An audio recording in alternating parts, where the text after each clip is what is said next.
Lately, I've been spending a lot of my free time sim racing. For those of you who don't know what that is, it's the perfect blend between video games and real-life racing. It's a great hobby for someone who wants to feel like a real athlete and chase real glory, but with a fraction of the risk and a fraction of the costs. It also allows all of this to happen from the safety of your own home, so it is perfect for a homebody like me who never wants to be too far from my comfy couch. The problem is that my desk from IKEA, which is made from glorified cardboard, struggles to handle the gnarly forces I put into it during races against other guys out on the internet who are also looking for autosport glory from the safety of their mom's basement. To give my desk a break, I need a sim rig. There are plenty of off-the-shelf solutions that are perfect for individuals with disposable income, but all of my money is being dumped into a 30-year-old Japanese Jeep doppelganger, so I don't have the funds to buy any of those. But I do have a welder and enough self-confidence to think that I can build it all myself, so let's dive in. I started this project where dreams are born and wallets think they're safe, Facebook Marketplace. I was able to get this seat out of a Subaru Crosstrek, and while a Subaru isn't exactly a race car, it will certainly fit my needs.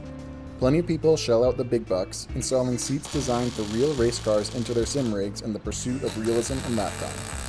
But those thin fiberglass seats don't provide my butt with the comfort it is accustomed to.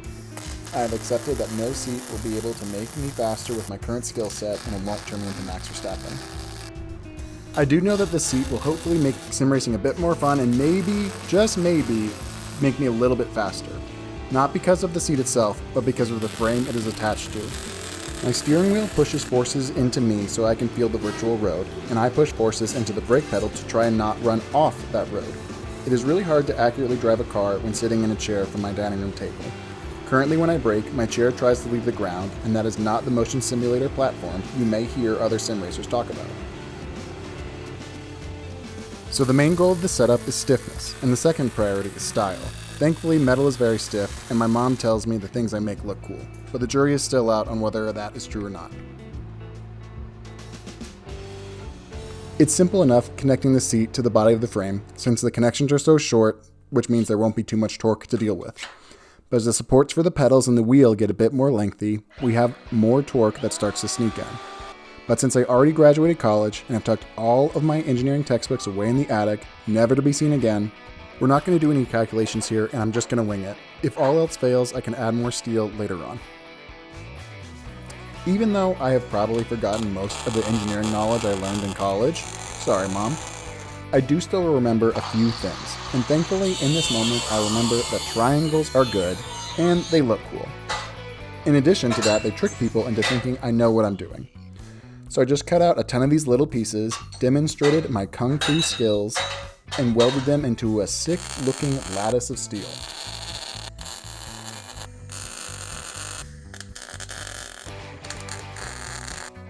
I had a fun recording moment here and lost the audio, so enjoy my sound effects.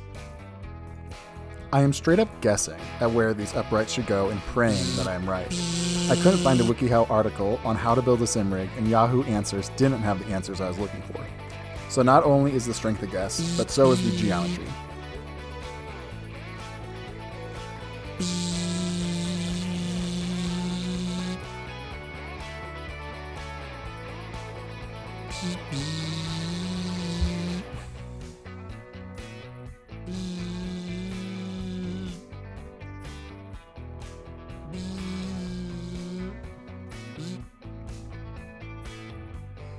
Somehow, someway, this thing was able to support my entire body weight. So I'm going to take that as a good sign, and maybe that's a good sign that the geometry is right too.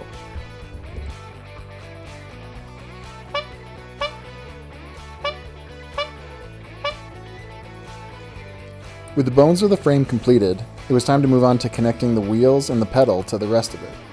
I kind of worked backwards here, marking the mounting points for the steering wheel and creating a plate that they could connect to. You can even see me using a measuring tape. I'm not just guessing the entire time, believe it or not. But in reality, I'm just procrastinating here because I have no idea how I'm going to connect this plate to the rest of the frame.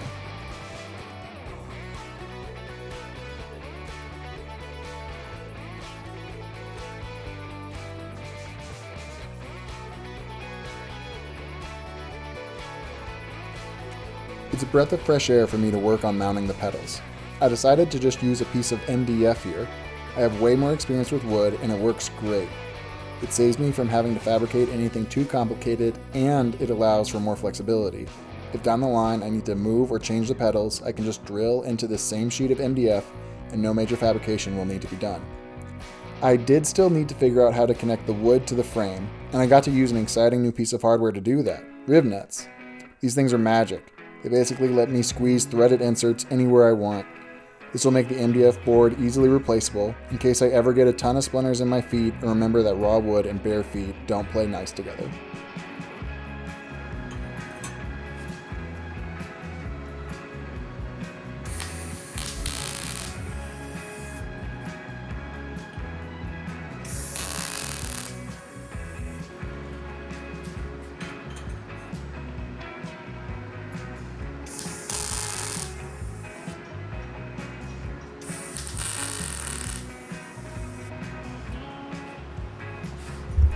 I spent so much time just sitting there, trying to hold the wheel in place and feel if it felt right. The problem is it's really hard to pretend to drive while you're holding a heavy wheel in the air. And when you find a good position, how are you supposed to mark it down? So I did what I always do when I'm unsure what to do next. I just slapped more steel on there. Surely if I just kept putting these pieces on, something would come to me. I would see the path forward and all things would be solved.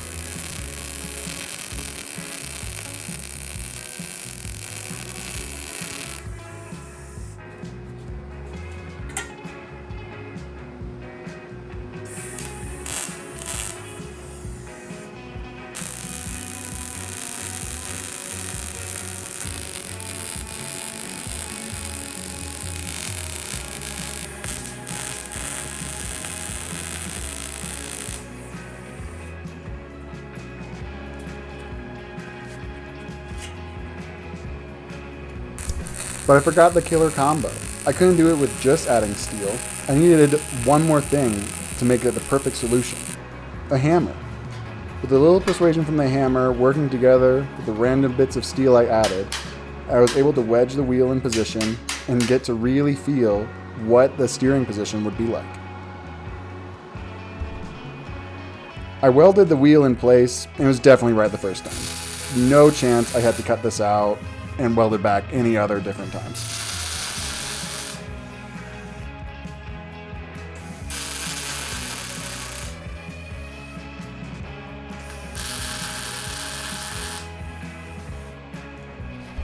For a final touch, I threw in some more triangles, because why not? These things really make it look like I know what I'm doing. Maybe I'll even throw in some big words so it also sounds like I know what I'm talking about. Newton meters, transverse forces, plastic deformation, Charizard, flux capacitor. Pretty sure all those words came from my engineering degree.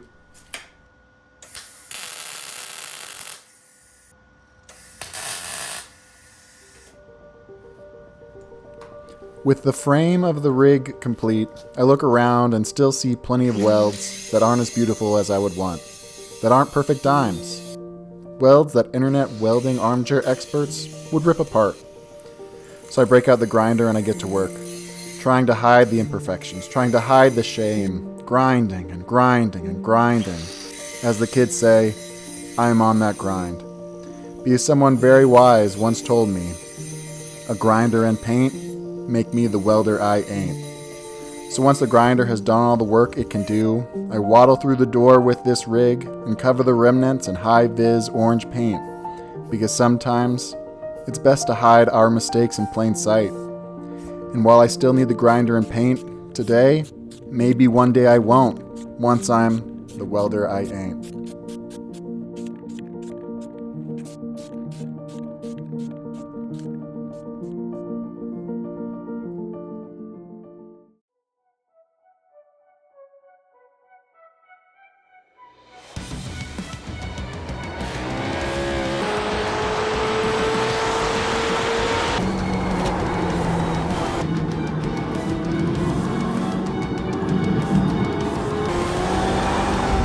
Well, even if the welds aren't that pretty, this thing still rips. It's super solid, super comfortable, and super fun.